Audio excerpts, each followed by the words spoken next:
Esta é a história do dia da Rádio Observador. O estranho caso da falsa professora que enganou o Estado durante 30 anos e não tem de pagar uma indemnização.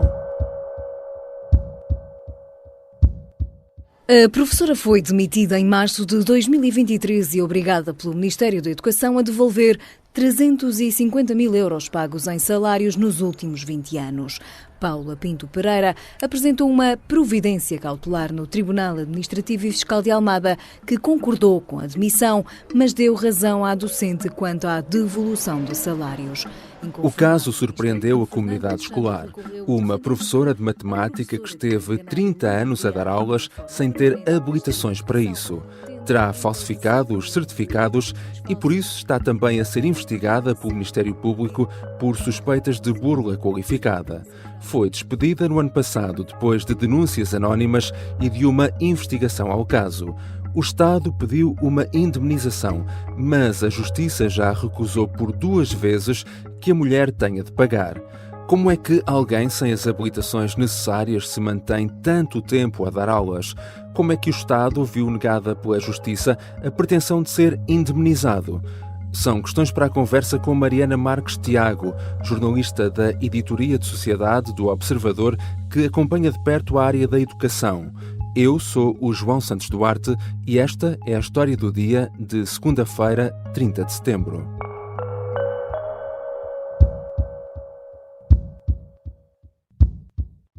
Olá Mariana, bem-vinda. Olá. Mariana, vamos começar por tentar explicar aqui o início desta história. Quando é que esta professora começou a dar aulas e em que contexto, em que circunstâncias, no fundo?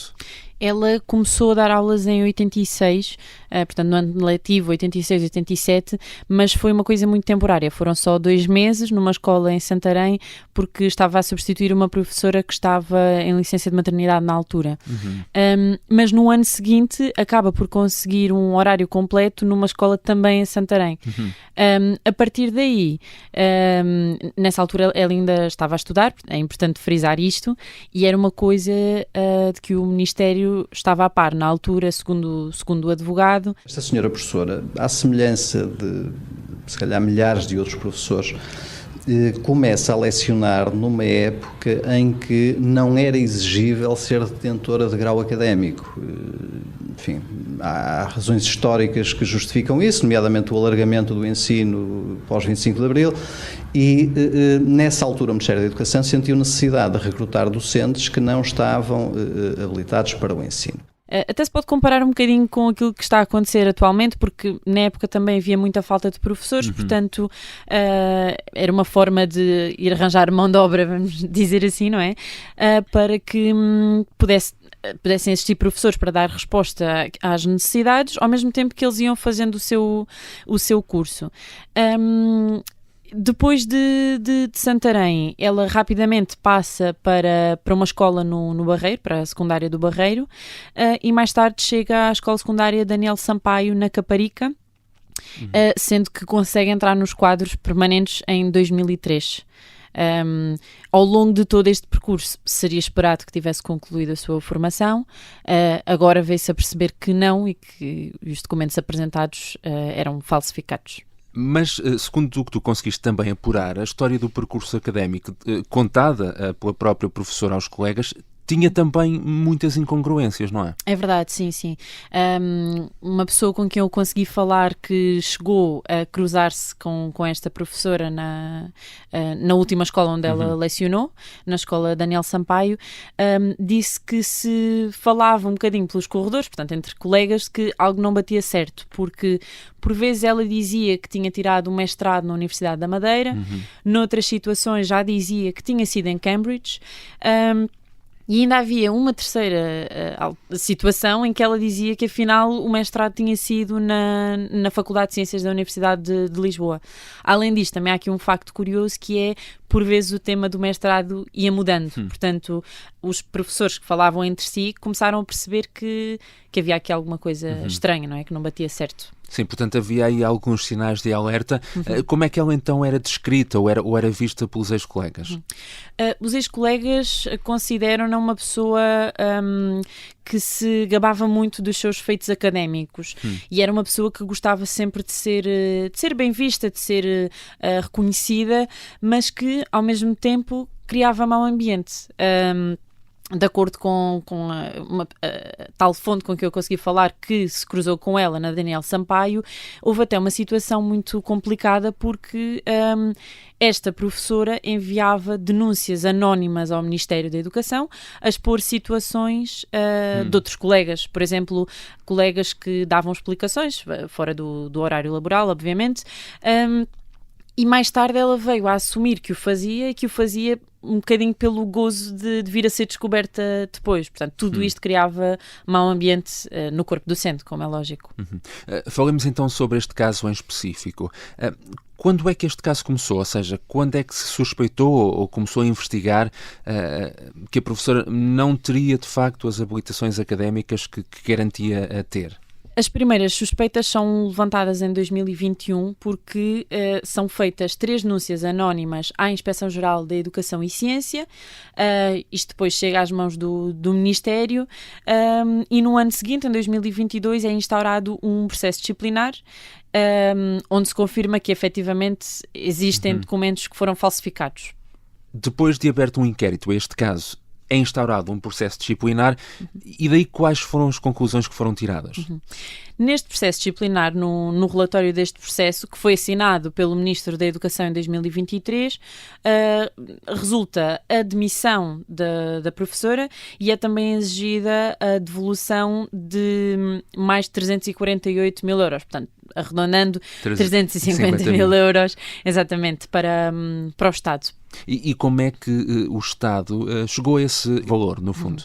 Pois, este valor não corresponde à totalidade de todos os salários que a professora respondeu, porque isso já ascende quase a 1 milhão de euros, mas sim há diferença entre aquilo que ela recebeu, efetivamente, e o que devia ter recebido de acordo com as suas verdadeiras qualificações. Não me parece que haja lugar à devolução desse dinheiro.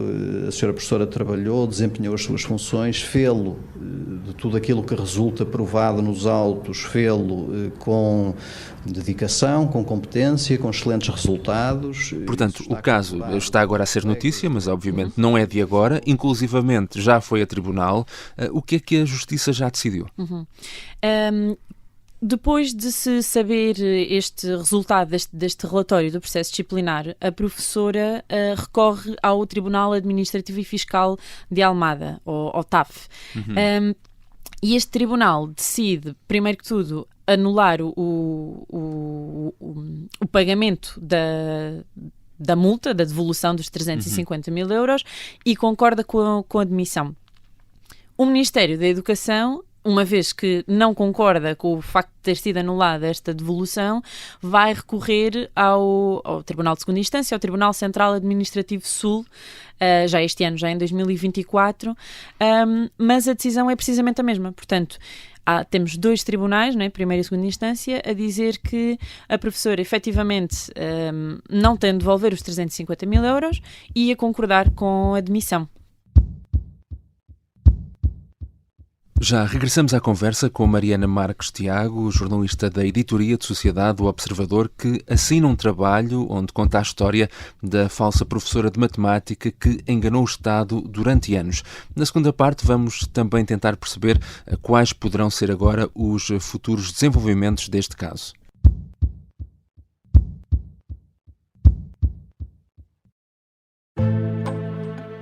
O sargento na cela 7. O homem na cela 7 escapou à morte por pouco. Piratinha do ar.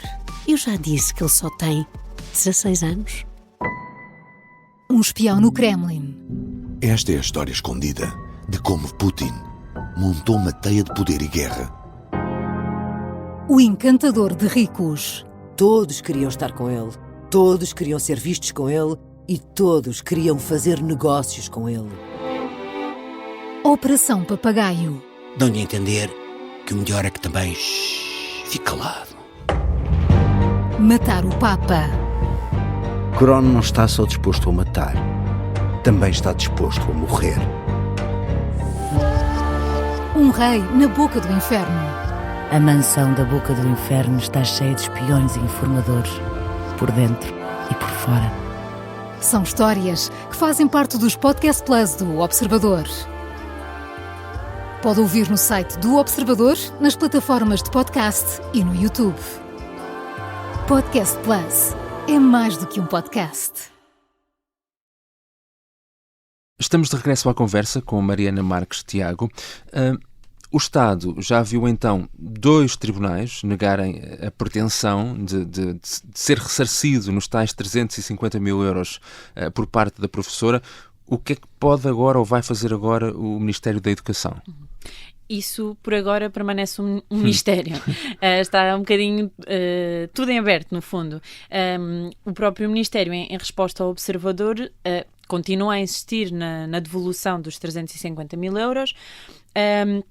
Diz que pode vir a ser contestada pelo Ministério e isto pode ser feito no âmbito do processo de crime que ainda está em curso.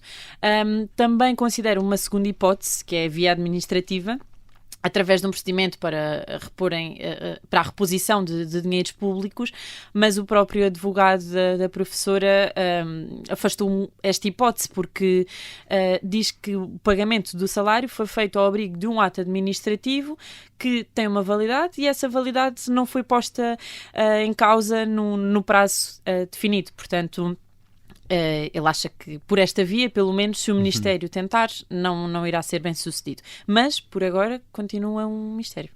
E há aqui também uma questão interessante, é que a defesa da professora também não está parada, não é? Recorreu para o Supremo Tribunal Administrativo. Ora, o que é que pretende com esse recurso e quais são os argumentos invocados? A professora, apesar de ter sido anulada a devolução dos 350 mil euros, ela continua sem concordar com a aprovação da demissão, no fundo. E ela argumenta que os factos já prescreveram, portanto, nada pode ser aplicado aqui porque os factos já não estão válidos, digamos assim.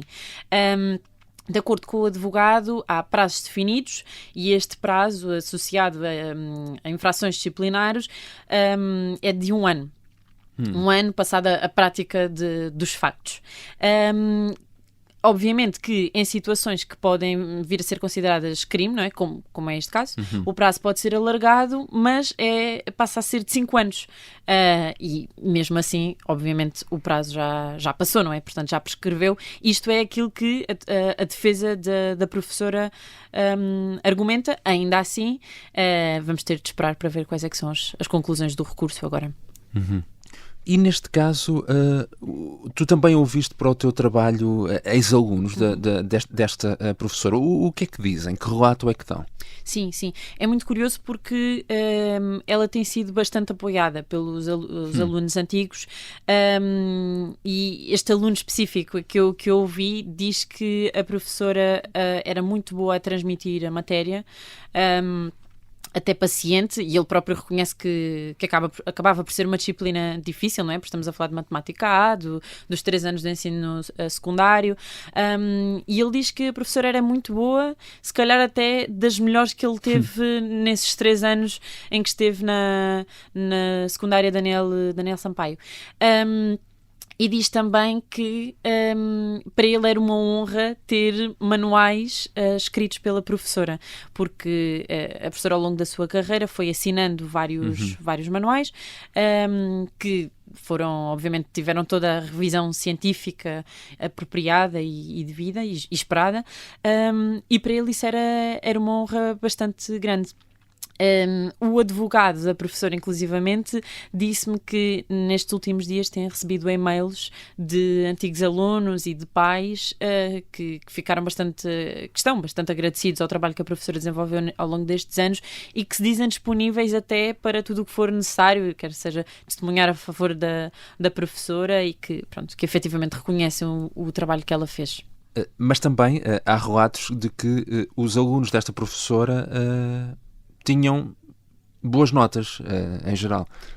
Sim, surgiram alguns relatos que apontam isso mesmo, e inclusivamente denúncias de que a professora passaria fichas bastante parecidas àquilo que viria a ser a prova final aos explicadores dos alunos.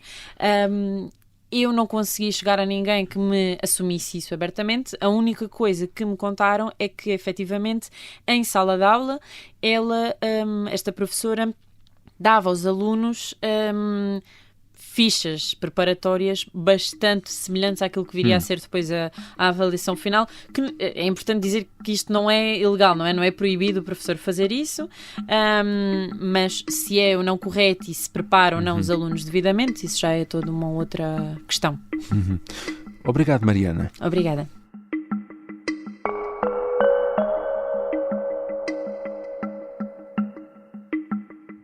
Mariana Marques Tiago é jornalista da editoria de Sociedade do Observador e acompanha sempre de perto as questões de educação. No site do Observador pode ler o trabalho dela sobre a mulher que durante 30 anos deu aulas de matemática sem ter habilitações para isso. Esta foi a história do dia. Neste episódio usamos ainda sons da CNN Portugal e da SIC. A sonoplastia é do Bernardo Almeida. A música do genérico do João Ribeiro. Eu sou o João Santos Duarte. Até amanhã.